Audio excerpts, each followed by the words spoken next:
Assalamualaikum warahmatullahi wabarakatuh. Perkenalkan, nama saya Ika Nuril Abida, mahasiswi UINSA semester 2 Prodi Sistem Informasi.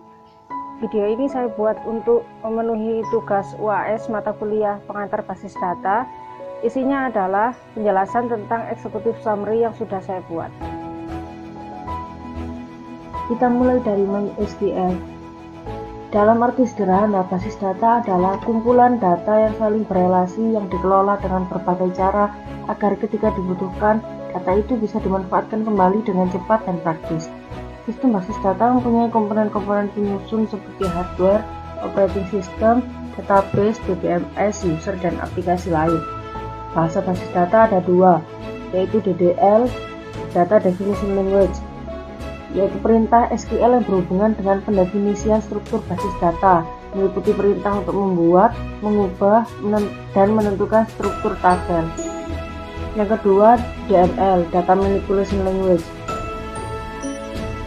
yaitu perintah SQL yang berhubungan dengan manipulasi dan pengambilan data pada database, meliputi perintah untuk melakukan pemanggilan, penambahan, dan penghapusan data pada database.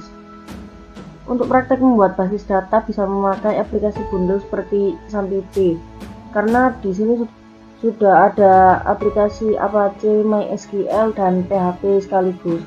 Langkah-langkahnya yaitu download aplikasi XAMPP sesuai dengan sistem operasi laptop 32 atau 64 bit.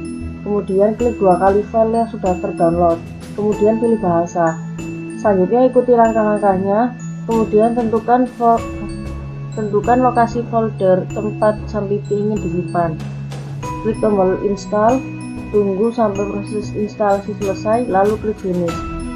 Cara menjalankan programnya yaitu buka aplikasi XAMPP-nya, lalu klik start aplikasi yang ingin dijalankan.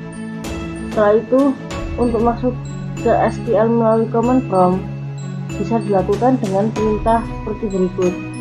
Tabel yang ada pada database MySQL mempunyai batasan-batasan tertentu, seperti not null yang nilainya tidak boleh null, unique yang datanya tidak boleh sama, kemudian primary key sebagai kunci utama, dan foreign key yang digunakan untuk mendefinisikan suatu kolom yang ada pada dua tabel. Merancang database.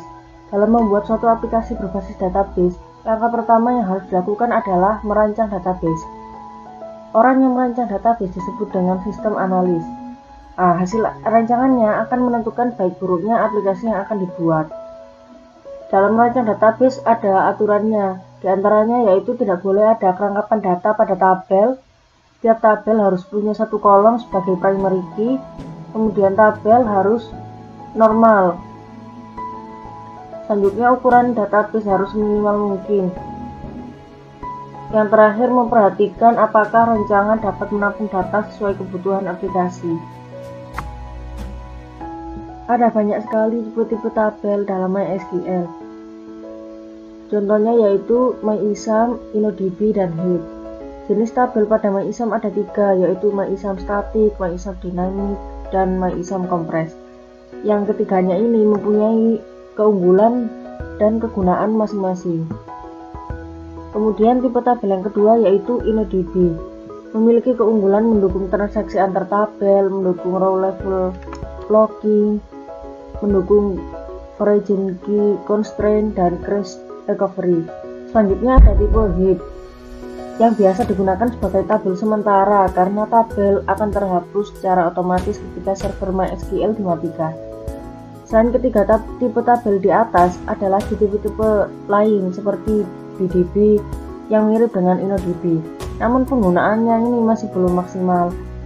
Kemudian ada arsip yang digunakan dalam proses backup, yakni untuk menyimpan tabel yang telah terkompresi. Lalu CSV yang digunakan untuk menyimpan data dalam bentuk file teks yang dibatasi koma. Selanjutnya ada NDB tabel dan federated. Kemudian ada tipe-tipe kolom juga, diantaranya numerik, string, date and time, dan kelompok himpunan atau set dan enum, yang masing-masing memiliki batasan lebar dan ukuran. Dasar-dasar SQL. SQL atau struktur query language biasa disebut sebagai query, yaitu bahasa yang digunakan untuk mengakses database. Ada 3 jenis perintah SQL, yaitu DDL, Data Definition Language. Contoh perintahnya yaitu create, alter, rename, dan drop. Kemudian yang kedua ada DML, Data Manipulation Language. Contoh perintahnya yaitu select, insert, update, dan delete. Kemudian DCL, Data Control Language. Ini merupakan perintah SQL yang berhubungan dengan manipulasi user dan hak akses. Contoh perintahnya yaitu grant dan revoke. Selanjutnya dasar-dasar MySQL lanjutan, yaitu sebuah database terdiri dari beberapa tabel, di mana tabel terdiri dari beberapa baris dan kolom yang dioperasikan dengan perintah-perintah MySQL. Menulis perintah MySQL ada ketentuannya, yaitu yang pertama menuliskan perintah MySQL menggunakan satu model penulisan, yakni uppercase atau lowercase, sebab MySQL bersifat case insensitive. Selanjutnya berikan tanda titik koma di akhir perintah atau bisa diganti dengan garis miring G. Selanjutnya perintah dapat berupa perintah SQL atau perintah khusus MySQL. Lalu from MySQL yang berganti dengan tanda seperti ini berarti belum lengkap, harus diakhiri dengan tanda titik koma atau garis miring G. Pemodelan entitas relasi. Model data merupakan kumpulan perangkat konseptual untuk menggambarkan data beserta hubungan, makna, dan batasannya. Model data yang banyak digunakan dalam perancangan basis data adalah model keterhubungan entitas atau Entity Relationship Models. Pada model keterhubungan entitas, semesta data yang ada diterjemahkan menjadi sebuah diagram Entity Relationship atau diagram ER. Ada 2 komponen utama pembentuk model Entity Relationship, yaitu entitas dan relasi. Entitas merupakan satuan yang berwujud dan dapat dibedakan dari sesuatu yang lain. Sedangkan relasi merupakan hubungan antara 2 entitas yang berbeda. Kardinalitas atau derajat relasi merupakan jumlah maksimum relasi antara 2 entitas. Bentuk kardinalitas antara 2 entitas bisa berupa 1 ke 1 atau 1 to 1, yakni setiap entitas pada himpunan entitas A mempunyai relasi paling banyak dengan satu entitas pada himpunan entitas B, begitu juga sebaliknya. Yang kedua, 1 ke banyak atau 1 to many. Setiap entitas pada himpunan entitas A mempunyai relasi dengan banyak entitas pada himpunan B, namun ini tidak berlaku sebaliknya. Yang ketiga, banyak ke banyak atau many to many, yaitu tiap entitas pada himpunan entitas A bisa mempunyai relasi dengan banyak entitas pada himpunan entitas B, begitupun sebaliknya. Model Entity Relationship dilengkapi dengan atribut-atribut dengan lambang-lambang tertentu, diantaranya himpunan entitas yang dilambangkan dengan persegi panjang, atribut yang dilambangkan dengan elips, himpunan relasi yang dinotasikan dengan belah ketupat, dan garis sebagai penghubung antara himpunan relasi, himpunan entitas, dan atributnya. Kalau 1 dan N ini adalah kardinalitas, yaitu berupa 1 ke banyak atau 1 to many. Yang terakhir adalah keamanan sistem basis data. Keamanan sistem basis data merupakan suatu perlindungan terhadap kerusakan maupun pemakaian oleh pengguna yang tidak berwenang. Penyalahgunaan database dibagi menjadi 2, yaitu disengaja dan tidak disengaja. Penyalahgunaan yang disengaja mencakup pengambilan, pengubahan, maupun penghapusan data oleh pengguna yang tidak berwenang. Sedangkan penyalahgunaan yang tidak disengaja meliputi logika error, kerusakan selama proses transaksi, dan anomali-anomali baik yang disebabkan oleh akses database yang konkuren maupun oleh pendistribusian data pada beberapa komputer. Ada 4 tingkatan pada keamanan database, mulai dari segi fisikal, manusia, sistem operasi, dan sistem database. Keamanan database terdiri dari otorisasi, tabel view, backup dan recovery, dan kesatuan dan enkripsi. Itu tadi penjelasan saya mengenai executive summary saya. Kemudian selanjutnya kita menuju ke praktek, yaitu aktifkan dulu SAMPP-nya. Aplikasi yang dibutuhkan yaitu Apache dan MySQL. Jadi kedua ini di start.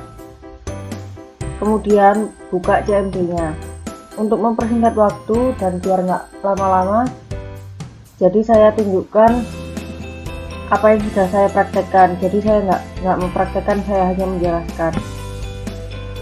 Ketika buka CMD, maka yang harus dilakukan yaitu ketikkan ini dulu. Nah, ini.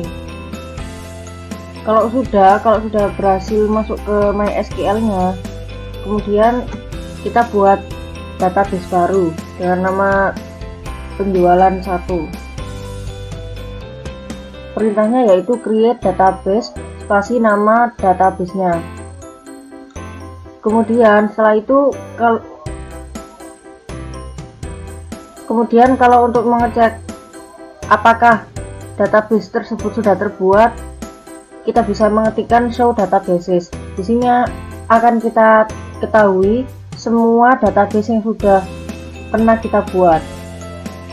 Ini database yang baru saja kita buat, penjualan 1. Untuk membuka database, menggunakan perintah use spasi database yang ingin dibuka.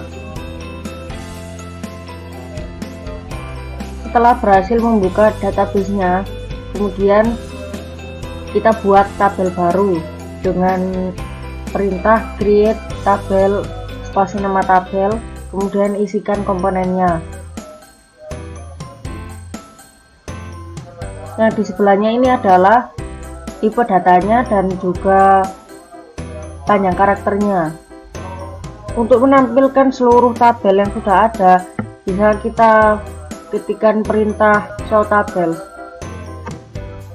Ini akan memunculkan semua tabel yang kita buat. Selanjutnya describe spasi nama tabel untuk melihat struktur tabel yang lebih detail. Describe bisa dituliskan dengan lengkap, describe, atau bisa disingkat seperti ini, yaitu dengan menulis 4 huruf di depannya, DESC.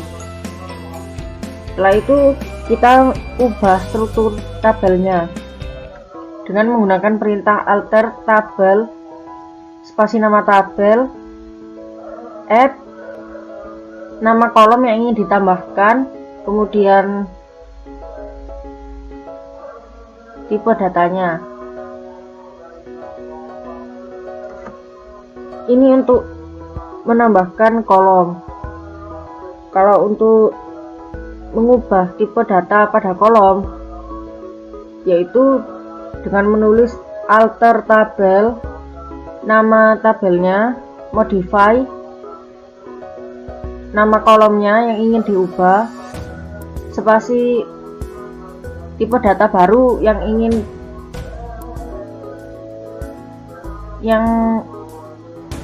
spasi tipe data baru. Kalau untuk menghapus sebuah kolom, bisa dengan perintah alter tabel spasi nama tabel, drop nama kolom yang ingin dihapus. Selanjutnya untuk menambahkan data ke dalam tabel, yaitu dengan insert into nama tabel, values, enter, isikan komponen-komponennya tadi seperti ID pelanggan, nama pelanggan, alamat, nomor telepon, dan juga email. Perintah update digunakan untuk mengganti komponen yang ada di dalam sebuah data. Jadi kalau kita ingin alamat dari pelanggan yang mempunyai ID pelanggan P0001, yaitu dengan menuliskan perintah sebagai berikut. Kalau kita ingin menghapus sebuah data dari satu tabel, bisa kita ketikkan perintah delete from nama tabel where primary key-nya, terus ini yang ingin dihapus. Hasilnya akan seperti ini. Bisa kita ketahui dengan mengetik select bintang from nama tabelnya. Data yang pertama tadi sudah terhapus. Kemudian jika kita ingin menampilkan ID pelanggan dan nama pelanggannya saja dari tabel pelanggan, maka perintahnya sebagai berikut, dan hasilnya seperti ini. Setelah itu menghapus tabel dengan cara drop tabel spasi nama tabel yang ingin dihapus. Cara kita melihat sudah terhapus atau tidak dengan menuliskan show tables. Nah, ini kalau hasilnya empty set berarti tabel yang tadi sudah terhapus. Sebenarnya masih banyak lagi perintah-perintah MySQL yang belum saya sempat praktekkan di sini dan tidak mungkin saya praktekkan karena durasi video yang sudah terlalu lama. Mohon maaf apabila videonya membosankan dan editannya tidak terlalu maksimal. Mohon maaf apabila masih banyak kesalahan dan kekurangan. Terima kasih banyak.